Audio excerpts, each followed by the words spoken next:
So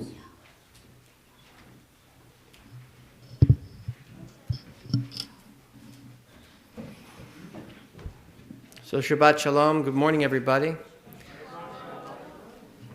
One of the phrases that we often say is Chag Sameach, and then the response to that is Moadim L'Simcha, which means that you should have a wonderful festival, and that also coincides with HaMoed, so that's why we say that phrase. One of the most extraordinary rituals that we have in Judaism, of course, is the Pesach Seder, which has evolved over time. And evolved over time is an incredibly important phrase because what it suggests is that there are things that have been added and there are things that have been taken away. Of course, like many Jews, lots of things get added, but very few things get taken away. And so our Siddharim, our Seders, tend to go on a little bit longer than they might have originally. But there are a few additions to the Seder that have taken place in the last number of years, which I think are wonderful innovations because they speak to a modern reality that is different than what was understood, maybe even appreciated in days of old. Two additions to the Seder plate or to the Seder table are an orange and a cup of Miriam. Miriam's cup has come to represent the extraordinary role that women played. Maybe we could close that door.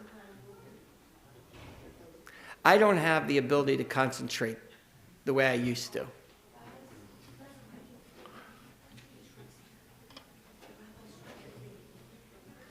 So the addition of the Kos of Miriam's cup, is an understanding that there is a requirement for us to recognize the role that Miriam, of course, all women played in the exodus from Egypt. And this egalitarian approach to Judaism is one that is incredibly important and will probably be one of the great contributions that the conservative movement has made to the landscape of Judaism. The second, of course, is the orange, which comes from a famous story. It's attributed to many different people at different times. But basically the story is that somebody once asked an Orthodox rabbi, when will women ever be ordained as rabbis? And his response was, when there is an orange on the Seder plate. To which people started placing an orange on their Seder plate, as if to suggest the time has come. The problem that we're left with is when we continue to add so much to a holiday, when does it get to be too much? And when does the burden become so great that we say to ourselves, I'm not interested in observing it at all? There are some people who, with the understanding and the requirement of being in services all day on Yom Kippur, say, I'm just not going to go at all. And that is part of the motivation behind the fact that we have worked over the last 4 years to do away with the second day of Yontif. As if to suggest maybe we ought to go back to the original observance. Instead of adding continuously without understanding that at some point there is a breaking point. And so we have introduced this year the reduction, not an addition. The problem is, what do you do on that day that used to be much holier and now has less holiness? I decided for me, after difficult and personal struggle, one that I shared with Rabbi Berman as we began to make this change, what would it look like for me after 57 years of observing second day Yontif not to have it? So I decided I'd spend my day in study. For me, that was a good compromise. I didn't go to the store, not because we weren't without food. I didn't go to the cleaners. I didn't write sermons like I normally do. I just spent the day in study, which for me was quite an extraordinary experience. But it was a reduction still, nonetheless. In this morning's parsha, we have so much that's going on, the introduction of the holidays and so many other things. And we conclude with an incredibly important phrase, Lo tivashel gedi b'chalev imo, don't cook a kid in its mother's milk, which gave birth to so many rituals and so many observances and so many restrictions. But today I want to focus on a different phrase that we found in this morning's parsha. Vayomar Adonai al Moshe b'solecha shnei luchot avanim kirishonim v'chatavti al haluchot asher devarim asher ayula al luchot harishonim asher shibarta. That God instructs Moses in this reading that we have selected for this morning that he is supposed to rewrite the tablets. You remember the story of the golden calf where Moses comes down the mountain, sees the Jewish people have built a golden calf to replace God. And maybe under Aaron's direction, Moses felt a little replaced himself. And he takes these tablets and he smashes them. And God says, you broke them, you fix them. And in this morning's parsha, God says this is the time where you're going to make it right. You're going to repair them, but not repair them, you'll make new ones. The question is, what do we do with the old pieces? I don't know about you, but I remember when I was younger, my mother had this little teeny porcelain bird that she kept in the living room, and we played on Shabbos afternoon with reckless abandon. We played on Shabbos afternoon something in our living room called Keepa football. You can imagine what that was, and the result was one porcelain bird completely destroyed. So what we did with the pieces of the porcelain bird after we realized there was no way of repairing it was we threw it out. Oh, please. My mother noticed, of course, immediately, but the bird was beyond repair, so why bother keep the pieces?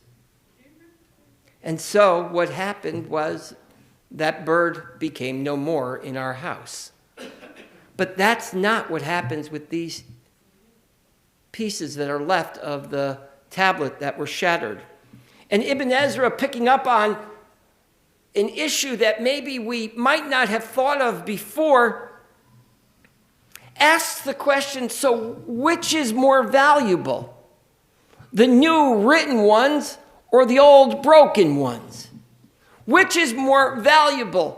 Ibn Ezra asks the question based on the idea that we're still going to hold on to the old pieces, and therefore they must have some innate value to them. And if they have innate value, are they more valuable than the original one, or the new ones that would be made? You know that when you buy something new, you sometimes discard an old something. That was Oprah's approach, to making sure she never had too much stuff, though I find that very difficult to believe. Her approach was to say, every time you buy something new, a new piece of clothing, you should get rid of an older piece of clothing. It's a way of paring down your wardrobe. But we don't do that as Jews. We don't discard something because we've replaced it with something newer and presumably better. It's true probably of laundry detergent, but probably nothing else. New Tide is better than Old Tide. But what's most interesting to me is the struggle that the Jewish people have with this. And then we come to this incredibly important piece of Gemara that suggests something incredibly beautiful. Rabbi Yoshua ben Levi said, be careful. Continue to respect an elder who has forgotten his Torah due to circumstances beyond his control. Even though he no longer is a Torah scholar, he must still be respected for the Torah that he once possessed. As we say, both tablets of the covenant and the broken tablets are placed in the ark. That we value the old. Even if we believe it's outdated. Even if we believe it has ceased to serve its purpose, we still value the old. You can't be the son of a Torah scholar who forgot his Torah and not read this with extraordinary power, with extraordinary influence? You can't help but recognize that there are things that are old that still have value, and there are things that are new which are shiny and exciting and have value. The question for all of us is, how do we find the balance in our lives? What are we going to keep and carry with us through the desert experience into our promised land? And what are we going to discard? You can't help but think on this HaMoed of Pesach, this Shabbat, in between the intermediate days of Passover, you can't help but think to yourself, what did the Jewish people think as soon as they crossed the desert? What did I forget back in Egypt? What did I bring I should have never brought? How many of us have gone on vacation and said, I wish I had brought that shirt with me? And how many of us said, I packed too much? That's exactly the experience the Jewish people must have had when they were sitting on the other side of the water, now safe from the Egyptians. They must have said to themselves, what did I forget to take, and what do I have too much of? That's the question we ask ourselves throughout the holiday of Pesach. What do we need in our diet, and what can we live without for a little while? It's all a holiday about figuring out the balance in our lives. We can't make ourselves crazy, and we also can't forget everything. The holiday of Pesach begs of us. It implores us to find balance in our lives, because without it, we become extremes, and in the extremes becomes violence, and in violence, there is destruction of life. We must recognize what we're sacrificing as opposed to what we're giving up. We have to recognize what we appreciate as opposed to that which we're holding on so tight that we're suffocating. The holiday of Pesach says you got to find some balance in your life. Shabbat shalom. We continue with Musaf. It's introduced by the Chatzi Kaddish on page 184, but then we'll quickly turn to page 343 for the Musaf Amidah. Page 180.